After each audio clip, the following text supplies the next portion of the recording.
Assalamualaikum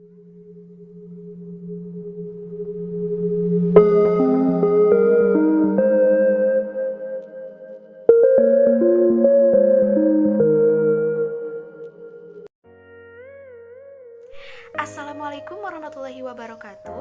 Halo teman-teman semua, perkenalkan, nama saya Anggi Febrianti dengan NIM 20210078. Di sini saya akan memaparkan sebuah materi mengenai model pengembangan dan organisasi kurikulum. Hal pertama yang harus kita ketahui tentunya mengenai definisi dari model pengembangan.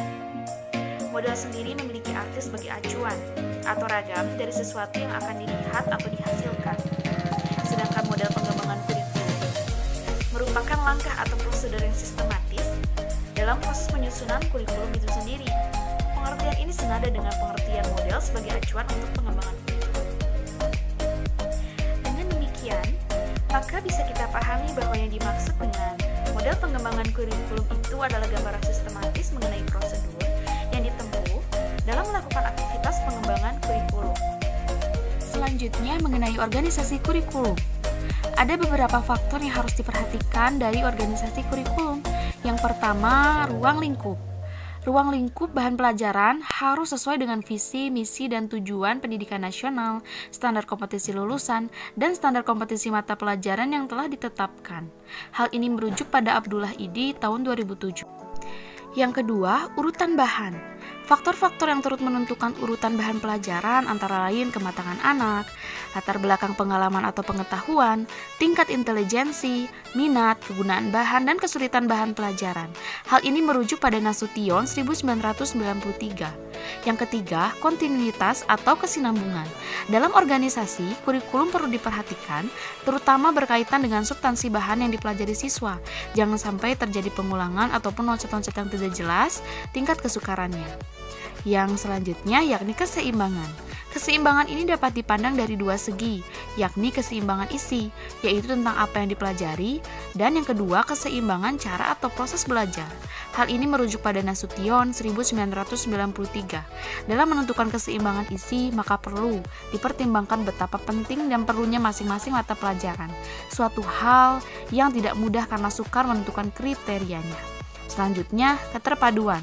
Untuk mencapai pemahaman yang utuh dan menyeluruh, maka keterpaduan ini bukan hanya dilakukan oleh guru dalam berbagai mata pelajaran, tetapi juga oleh peserta didik melalui pengetahuan dari berbagai sumber media pembelajaran yang saling berhubungan. Hal ini merujuk pada ID tahun 2007.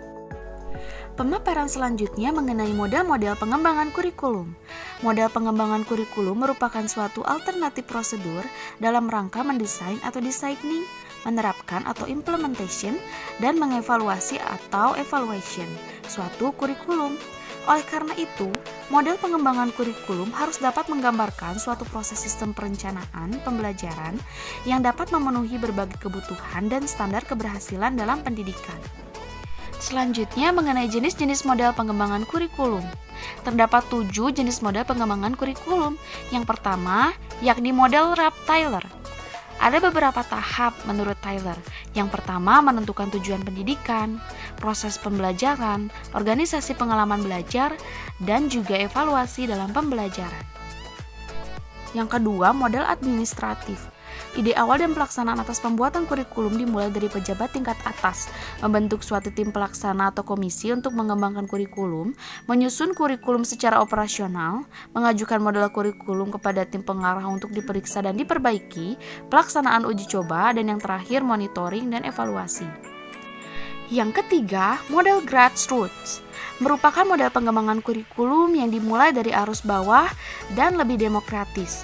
Hal-hal yang harus diperhatikannya yakni guru harus memiliki kemampuan yang profesional, guru harus terlibat penuh dalam perbaikan kurikulum, penyelesaian permasalahan kurikulum, guru terlibat langsung dalam perumusan tujuan, pemilihan bahan, dan penentuan evaluasi, dan yang terakhir, seringnya pertemuan kelompok dalam pembahasan kurikulum yang akan berdampak terhadap pemahaman guru dan menghasilkan konsensus tujuan, prinsip, maupun rencana-rencana. Yang keempat, model demonstrasi. Model pengembangan kurikulum yang datangnya dari bawah. semula adalah upaya inovasi kurikulum dalam skala kecil yang selanjutnya digunakan dalam skala yang lebih luas. Menurut Smith, Stanley, dan Schwartz, ada dua bentuk model pengembangan ini. Yang pertama, sekelompok guru dari satu sekolah atau beberapa sekolah yang ditunjuk untuk melakukan uji coba suatu kurikulum dan menghasilkan model baru yang bisa digunakan pada lingkungan sekolah yang lebih luas dan diprakarsai oleh Departemen Pendidikan dan dilaksanakan oleh sekelompok guru dalam rangka inovasi perbaikan kurikulum. Yang kedua, dari beberapa guru yang kurang puas dengan sistem kurikulum yang ada dan berencana melakukan eksperimen dan perkembangan secara pribadi. Yang kelima, model Miller-Celler merupakan pengembangan kurikulum kombinasi dari model transmisi Gagne dan model transaksi Tabas and Robinson dengan tahapan pengembangan sebagai berikut. 1. Klarifikasi orientasi kurikulum. 2. Pengembangan tujuan. 3. Identifikasi model mengajar. Dan yang keempat, implementasi. Yang keenam, model Taba merupakan modifikasi dari model Tiller. Modifikasi tersebut penekanannya pada pemusatan perhatian guru. Taba mempercayai bahwa guru merupakan faktor utama dalam usaha pengembangan kurikulum. Beberapa langkah dalam pengembangannya yaitu 1. Mengadakan unit eksperimen bersama guru-guru. 2. Menguji unit eksperimen. 3. Mengadakan revisi dan konsolidasi.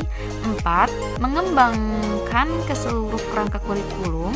Yang kelima, implementasi dan diseminasi. Yang terakhir, model BICAM. Menurut BICAM 1931, proses perkembangan kurikulum meliputi 5 tahap, yaitu menentukan area atau wilayah yang akan dicakup oleh kurikulum, menetapkan personalia, yang ketiga organisasi dan prosedur perkembangan kurikulum, implementasi kurikulum, dan evaluasi kurikulum. Organisasi kurikulum merupakan pola susunan sajian kurikulum yang bertujuan untuk mempermudah siswa dalam mempelajari bahan pelajaran serta mempermudah siswa dalam melakukan kegiatan belajar sehingga tujuan pelajaran dapat dicapai secara efektif.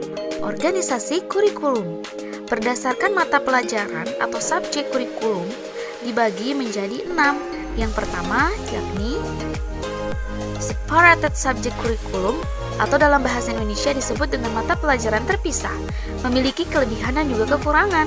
Kelebihannya sistematis, logis, sederhana, mudah dipelajari, pewaris nilai dan budaya, mudah diubah, dikembangkan, dan dipola. Sedangkan kekurangannya, mata pelajaran tidak berhubung, tidak bersifat aktual, tidak berdasarkan pada kebutuhan masyarakat, bakat dan minat, kurang diperhatikan. Yang kedua, correlated curriculum atau dalam bahasa Indonesia disebut mata pelajaran terhubung, memiliki kelebihan dan juga kekurangan. Kelebihannya, materi pelajaran terhubung walau hanya sebatas mata pelajaran tertentu, memberikan wawasan yang luas, menambah minat siswa mempelajari mata pelajaran yang terkolerasi. Kekurangannya, kurang sistematis dan kurang mendalam. Bahan pelajaran terlampau abstrak karena prinsip penggabungan belum dipahami. Dan yang terakhir, kurang memperhatikan kebutuhan dan bakat siswa. Yang ketiga, broad files curriculum atau fungsi mata pelajaran memiliki kelebihan dan juga kekurangan.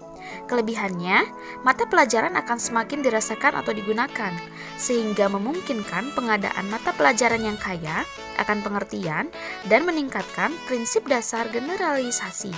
Sedangkan kekurangannya hanya memberikan pengetahuan secara sketsa, abstrak, kurang logis dari satu mata pelajaran. Selanjutnya, mengenai integrated curriculum yang berisikan core curriculum, social function, dan activity curriculum memiliki kelebihan dan juga kekurangan. Kelebihannya, pemecahan masalah secara komprehensif, memperhatikan bakat minat, potensi, dan juga praktek demokrasi. Sedangkan kekurangannya, memerlukan kesiapan guru, tidak disusun secara logis, tidak bersifat sederhana, perbedaan kemampuan yang dicapai, dan juga banyak menghabiskan biaya, waktu, dan juga tenaga. Beberapa bentuk organisasi kurikulum. Yang pertama, kurikulum inti. Kurikulum ini selalu menggunakan bahan-bahan dari berbagai mata pelajaran atau disiplin ilmu, guna menjawab atau menyelesaikan permasalahan yang dihadapi atau yang dipelajari siswa. Yang kedua, social function dan persistent situation. Kurikulum ini didasarkan atas analisis kegiatan-kegiatan manusia dalam masyarakat, yakni pengembangan individu manusia, berupa kesehatan intelektual, moral, dan keindahan. Yang kedua, perkembangan partisipasi sosial berupa hubungan antar pribadi dan kelompok. Dan yang ketiga, perkembangan menghadapi lingkungan berupa alamiah, teknologi, dan juga ekonomi. Selanjutnya, experience atau activity kurikulum. Kurikulum ini cenderung mengutamakan kegiatan-kegiatan atau pengalaman siswa dalam rangka membentuk kemampuan yang terintegrasi dengan lingkungan maupun dengan potensi siswa. Yang pertama, pendidikan keterampilan berupa siswa berprestasi penuh. Yang kedua, akademik berupa pengoptimalan kemampuan siswa.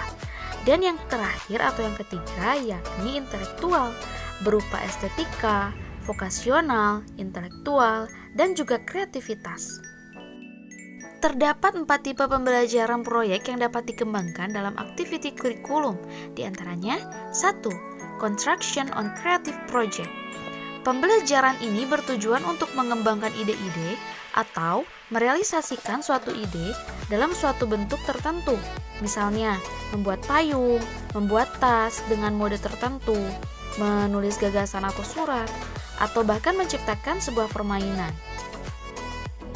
Yang kedua, Appreciation on Enjoyment Project. Pembelajaran ini bertujuan menikmati pengalaman-pengalaman dalam bentuk apresiasi estetis atau estetika. Misalnya, menyaksikan permainan drama, mendengarkan musik, menghayati gambar hasil seni, mendengarkan cerita, atau bahkan membaca karangan.